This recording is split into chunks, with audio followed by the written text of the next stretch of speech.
ओम शांति। सभी भाई बहनों को आज बाबा के मधुर महावाक्य हैं 1/5/2024 प्रातः मुरली। ओम शांति। बाप दादा मधुबन।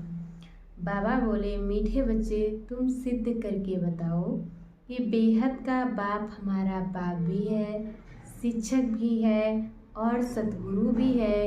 वह सर्वव्यापी नहीं हो सकता। प्रश्न है, इस समय दुनिया में अति दुख क्यों है? दुख का कारण सुनाओ। उत्तर में बाबा ने बताया है, सारी दुनिया पर इस समय राहु की दशा है, इसी कारण दुख है। वृक्षपति बाप जब आते हैं तो सब पर बृहस्पति की दशा बैठती है। सतयुग त्रेता में बृहस्पति की दशा है तो दुख का यानी कि रावण का नाम निशान नहीं है, इसलिए वहाँ दुख होता नहीं। बाप आए हैं सुख धाम की स्थापना करने, वहाँ दुख नहीं हो सकता। ओम शांति। मीठे मीठे रूहानी बच्चों को रूहानी बाप बैठ समझाते हैं, क्योंकि सभी बच्चे ये जानते हैं हम आत्मा हैं। अपने घर से हम बहुत दूर से यहाँ आते हैं, आकर के इस शरीर में प्रवेश करते हैं पाठ बजाने के लिए। पाठ आत्मा ही बजाती है। यहाँ बच्चे बैठे हैं अपने को आत्मा समझ बाप की याद में, क्योंकि बाप ने समझाया है याद से ही बच्चों के जन्म जन्मांतर के पाप भस्म होंगे। इसको योग भी नहीं कहना चाहिए, योग तो सन्यासी लोग सिखलाते हैं। स्टूडेंट का टीचर से भी योग होता है, बच्चों का बाप से योग होता है। ये है आत्मा और परमात्मा का अर्थात बच्चों और बाप का मेला। ये है कल्याणकारी मिलन, बाकी तो सब हैं अकल्याणकारी। पतित दुनिया है ना। तुम जब प्रदर्शनी व म्यूजियम में समझाते हो तो आत्मा और परमात्मा का परिचय देना ठीक है। आत्माएं सब बच्चे हैं और वह है परम पिता परमात्मा जो परम धाम में रहते हैं। कोई भी बच्चे अपने लौकिक बाप को परम पिता नहीं कहेंगे, परम पिता को दुख में ही याद करते हैं। हे परम पिता परमात्मा, परम आत्मा रहते ही हैं परम धाम में। अब तुम आत्मा और परमात्मा का ज्ञान तो समझाते हो, तो सिर्फ ये नहीं समझाना है कि दो बाप हैं। मैंने क्या, ज्ञान तो समझाते हो, लेकिन सिर्फ केवल यही नहीं समझाना है कि तुम्हारे दो बाप हैं।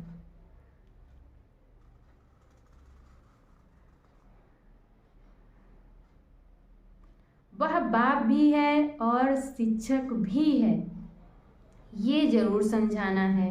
हम सब भाई भाई हैं, वह सभी आत्माओं का बाप है। भक्ति मार्ग में सब भगवान बाप को याद करते हैं, क्योंकि भगवान से भक्ति का फल मिलता है। अथवा बाप से बच्चे वर्षा लेते हैं, भगवान भक्ति का फल देते हैं बच्चों को। क्या देते हैं? विश्व का मालिक बनाते हैं।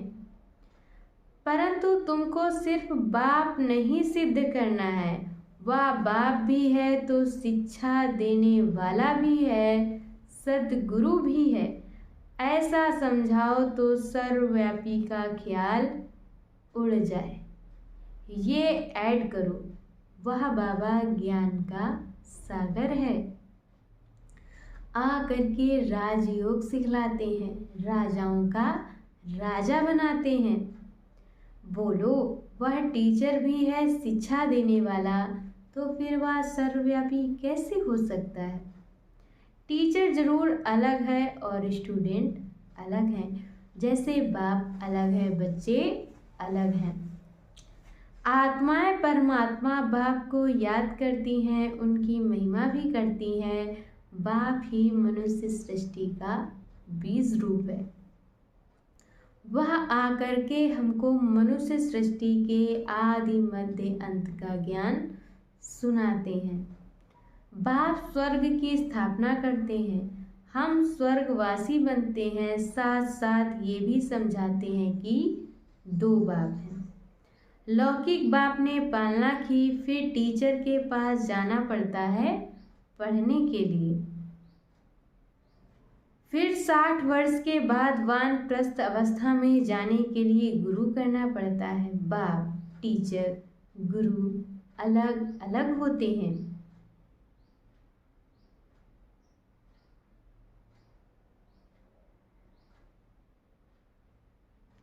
ये बेहद का बाप तो सभी आत्माओं का बाप है, ज्ञान सागर है, मनुष्य सृष्टि का बीज रूप, सत चित आनंद स्वरूप है, सुख का सागर, शांति का सागर है। उनकी महिमा शुरू कर दो। बाबा कहते हैं उनकी महिमा शुरू कर दो, क्योंकि दुनिया में मतभेद बहुत है ना। सर्वव्यापी अगर हो तो फिर टीचर बन पढ़ाएंगे कैसे। फिर सतगुरु भी है, सभी को गाइड यानी मार्गदर्शन कर ले जाते हैं, शिक्षा देते हैं अर्थात याद दिलाते हैं। भारत का प्राचीन राजयोग भी गाया हुआ है, पुराने ते पुराना है संगम युग, नई और पुरानी दुनिया का क्या तुम समझते हो। आज से 5000 वर्ष पहले बाप ने आकर अपना बनाया था और हमारा टीचर सतगुरु भी बना था। वह सिर्फ हमारा बाबा नहीं है, वह तो ज्ञान का सागर अर्थात टीचर भी है, हमको शिक्षा देते हैं। सृष्टि के आदि मध्य अंत का राज समझाते हैं, क्योंकि बीज रूप वृक्षपति है। वह जब भारत में आते हैं तब भारत पर बृहस्पति की दशा बैठती है। सतयुग में सब सदा सुखी देवी देवताएं होते हैं। सतयुग में सब सदा सुखी होते हैं, दुख का नाम निशान नहीं होता, किसी भी प्रकार की किसी भी चीज की कोई कमी नहीं होती। सब पर बृहस्पति की दशा बैठती है। जब फिर दुनिया तमो प्रधान होती है तो सभी पर राहु की दशा बैठती है। वृक्षपति को कोई जानते भी नहीं, ना जानने से फिर वर्षा कैसे मिल सकता है। तुम यहाँ जब बैठे हो तो अशरीरी होकर बैठो, आत्मिक स्मृति में बैठो। ये तो ज्ञान मिला है कि आत्मा अलग है, घर अलग है। 5 तत्व का पुतला शरीर बनता है, उसमें आत्मा प्रवेश करती है, सबका पार्ट नूंधा हुआ है। पहले मुख्य बात ये समझानी है कि वह हमारा सुप्रीम बाप है, सुप्रीम टीचर है। लौकिक बाप टीचर गुरु का कॉन्ट्रास्ट बताने से झट समझेंगे, तब डिबेट यानी कि बहस नहीं करेंगे। जब किसी को समझाओ तो लौकिक बाप टीचर गुरु के कॉन्ट्रास्ट के बारे में बताने से वह झट समझ जाएंगे, तब बहस नहीं करेंगे। आत्माओं के बाप में सारा ज्ञान है, ये खूबी है। वही हमको रचना के आदि मध्य अंत का राज समझाते हैं। आगे ऋषि मुनि आदि तो कहते थे हम रचता और रचना के आदि मध्य अंत को नहीं जानते हैं, क्योंकि उस समय वह सतो थी। हर चीज सतो प्रधान सतो रजो तमो में आती ही है। नई से पुरानी जरूर होती है। तुमको इस सृष्टि चक्र की आयु का भी मालूम है। मनुष्य ये भूल गए हैं कि इनकी आयु कितनी है। बाकी ये शास्त्र आदि सब भक्ति मार्ग के लिए बनाते। बाबा बता रहे हैं कि जितने भी वेद शास्त्र आदि बने हैं ये सब भक्ति मार्ग के लिए बनाते हैं। बहुत गपोड़े लिख दिए हैं। सबका बाप तो एक ही है, सदगति दाता एक है। गुरु अनेक हैं, सदगति करने वाला सदगुरु एक ही होता है। और सदगति कैसे होती है वह भी तुम्हारी बुद्धि में है। आदि सनातन देवी देवता धर्म को ही सदगति कहा जाता है। वहाँ थोड़े मनुष्य ही होते हैं। अभी तो कितने ढेर मनुष्य हैं। सतयुग में कितने ढेर तो मनुष्य होते नहीं और यहाँ कितने ढेर मनुष्य हैं।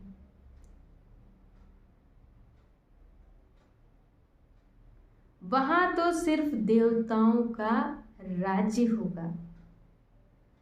फिर डिनाइस्टी यानी कि राजधानी वृद्धि को पाती है। Lakshmi Narayan the first second third चलता है। जब फर्स्ट होगा यानी कि जब शुरुआत होगी तो कितने थोड़े मनुष्य होंगे। या ख्यालात सिर्फ तुम्हारी बुद्धि में ही चलते हैं। ये तुम बच्चे समझते हो भगवान तुम सभी आत्माओं का बाप एक ही है। वह है बेहद का बाप। हद के बाप से हद का वर्षा मिलता है। बेहद के बाप से बेहद का वर्षा मिलता है। 21 पीढ़ी स्वर्ग की बादशाही। 21 पीढ़ी अर्थात जब बुढ़ापा होता है तब शरीर छोड़ते हैं। वहाँ अपने को आत्मा जानते हैं। यहाँ देह अभिमानी होने कारण जानते नहीं हैं कि आत्मा ही एक शरीर छोड़ फिर दूसरा शरीर लेती है। अब देह अभिमानियों को आत्म अभिमानी कौन बनावे। बाबा कह रहे हैं अब देह अभिमानियों को आत्म अभिमानी कौन बनावे। इस समय एक ही आत्म अभिमानी नहीं है। बाप ही आकर आत्म अभिमानी बनाते हैं। वहाँ ये जानते हैं आत्मा एक बड़ा शरीर छोड़ छोटा बच्चा जाकर बनेगी। सर्प का भी मिसाल है। ये सर्प भ्रमरी आदि के मिसाल सब यहाँ के हैं और इस समय के हैं। ये जो भी मिसाल दिए जाते हैं सांप के भ्रमरी के ये सब यहाँ के हैं और अभी के हैं। फिर जो भक्ति मार्ग में भी काम में आते हैं। वास्तव में ब्राह्मणियाँ तो तुम हो जो विष्टा के कीड़ों को भूं भूं कर मनुष्य से देवता बना देती हो। बाप में नॉलेज है ना, वही ज्ञान का सागर शांति का सागर है। सभी शांति मांगते रहते हैं। शांति देवा किसको पुकारते हैं? जो शांति का दाता अथवा सागर है। उनकी महिमा भी गाते हैं परंतु अर्थ रहित। महिमा भक्ति मार्ग में तो गाते हैं लेकिन उसका अर्थ नहीं जानते। कह देते हैं समझते कुछ भी नहीं है। बाप कहते हैं ये वेद शास्त्र आदि सब भक्ति मार्ग के हैं। 63 जन्म भक्ति करनी ही है। कितने ढेर शास्त्र हैं। मैं कोई शास्त्र पढ़ने से नहीं मिलता हूँ।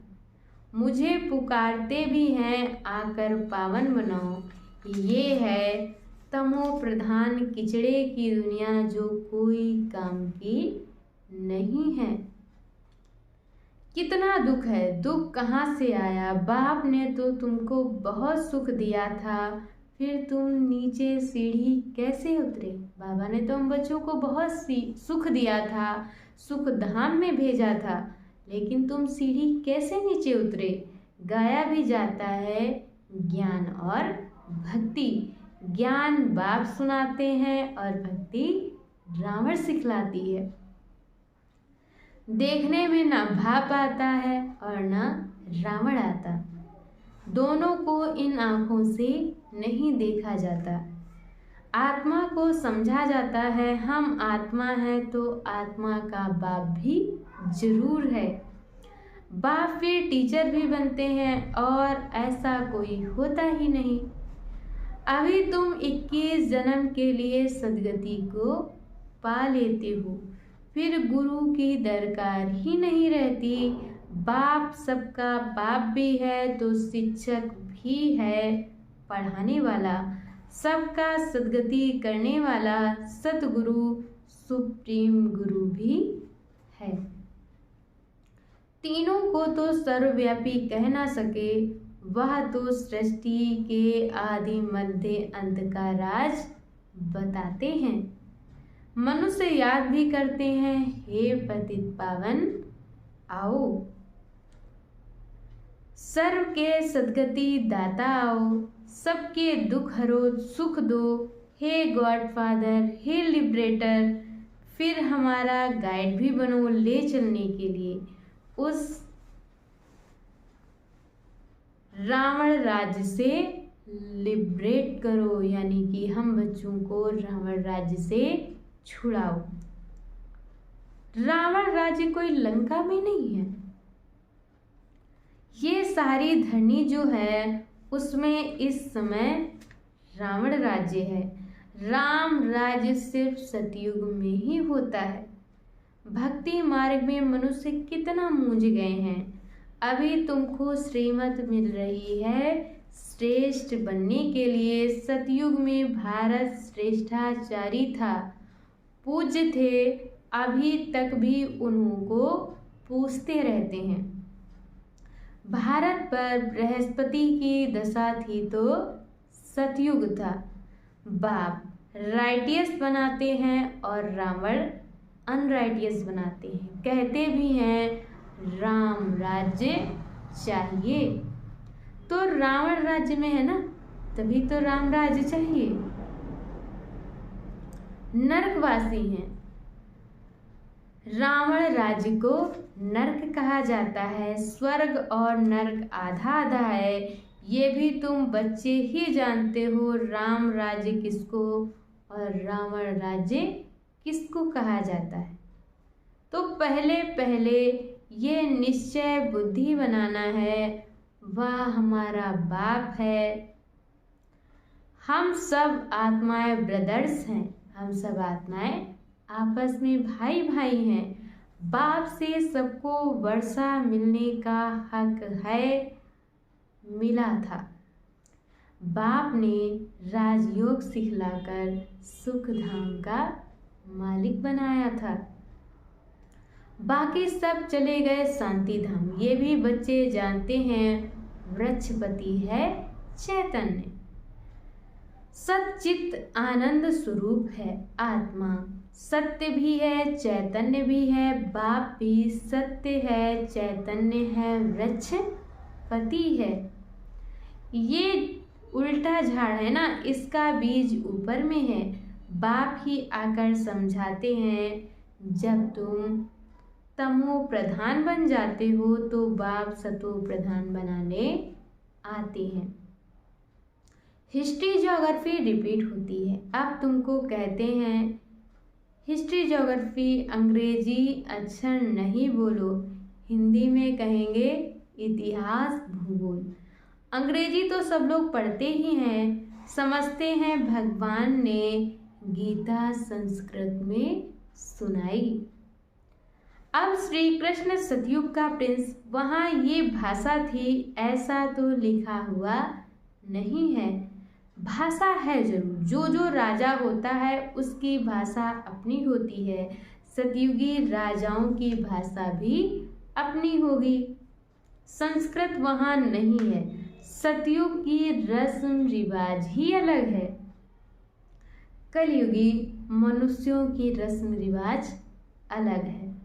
तुम सब मीराएं हो जो कलयुगी लोक लाज कुल की मर्यादा पसंद नहीं करती हो।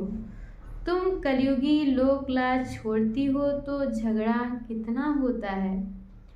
तुमको बाप ने श्रीमत दी है, काम महाशत्रु है, इस पर जीत प्राप्त करो। जगत जीत बनने वालों का ये चित्र भी सामने है।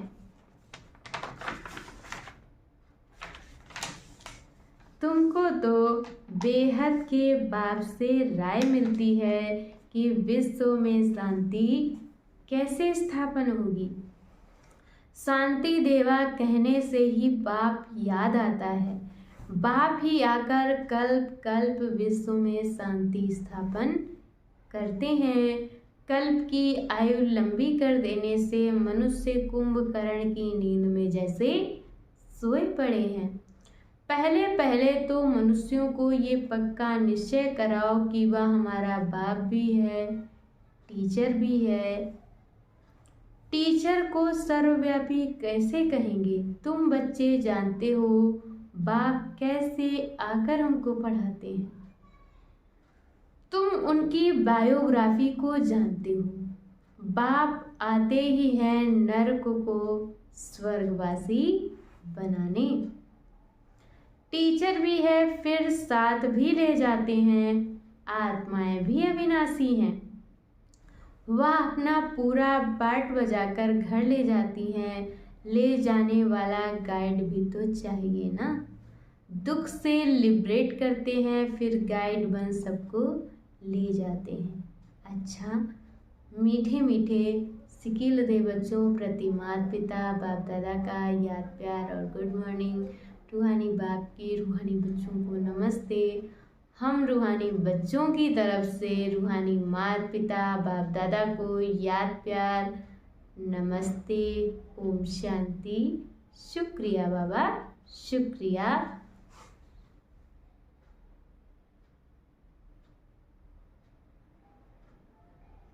और आज बाबा ने मुरली में धारण करने के लिए मुख्य सार दिया है। पहला पॉइंट, कलयुगी लोक लाज कुल की मर्यादा छोड़ ईश्वरीय कुल की मर्यादाओं को धारण करना है। अशरीरी बाप जो सुनाते हैं वह अशरीरी होकर सुनने का अभ्यास पक्का करना है। जो बाबा हमको सुनाते हैं वो अशरीरी होकर सुनने का अभ्यास पक्का करना है। दूसरे पॉइंट में बाबा ने बताया है बेहद का बाप भी है, टीचर भी है और सतगुरु भी है। ये कॉन्ट्रास्ट सभी को समझाना है। ये सिद्ध करना है कि बेहद का बाप सर्वव्यापी नहीं है। और आज बाबा ने हम बच्चों को वरदान दिया है, हद के नाज नखरों से निकल रूहानी नाज में रहने वाले प्रीत बुद्धि भव। कई बच्चे हद के स्वभाव संस्कार के नाज नखरे बहुत करते हैं। जहाँ मेरा स्वभाव मेरे संस्कार ये शब्द आता है वहाँ ऐसे नाज नखरे शुरू हो जाते हैं। ये मेरा शब्द ही फेरे में लाता है। लेकिन जो बाप से भिन्न है वह मेरा है ही नहीं। बाबा ने बताया जो बाबा से भिन्न है वह मेरा है ही नहीं। मेरा स्वभाव बाप के स्वभाव से भिन्न नहीं हो सकता। इसलिए हद के नाज नखरे से निकल रूहानी नाज में रहो। प्रीत बुद्धिवन मोहब्बत की प्रीत के नखरे भल करो। प्रीत बुद्धिवन मोहब्बत की प्रीत के नखरे भल करो। और आज बाबा ने मुरली के स्लोगन में बताया है बाप से सेवा, सेवा से और परिवार से मोहब्बत है तो मेहनत से छूट जाएंगे। बाप से, सेवा से और परिवार से मोहब्बत है तो मेहनत से छूट जाएंगे। अच्छा, ओम शांति।